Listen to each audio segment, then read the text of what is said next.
Aktualisht sot po bëhet eliminimi I vatrës së tretë, për arsye se dje ka dalë pozitive mbas dite vatra e tretë, dhe po bëhet eliminimi I 345 krerëve.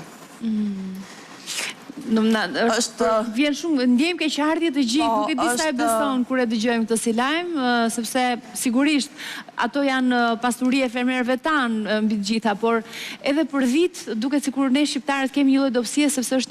ka një lloj simbolike vetë si kafsh. Është një kafsh shumë e bukur, pa diskutim, është një kafshë e trojeve tona. Kemi një ndjeshmëri, kam përshtypjen, nuk e di, ndoshta mund të jetë personale kjo, po mos shkojmë larg, mjafton të qëndrojmë te prokuroria e Skënderbeut, dhe ta vjen shumë keq kur dëgjojmë këto lajme që vinë për murtaren e dhive. Dhe si parashikohet, a do të ketë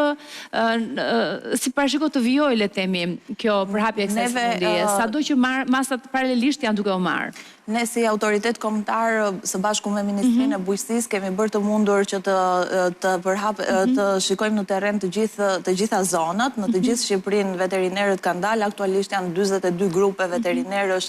të cilët po kontrollojnë të gjitha fermat, deri më tani janë kontrolluar diku tek 755 ferma.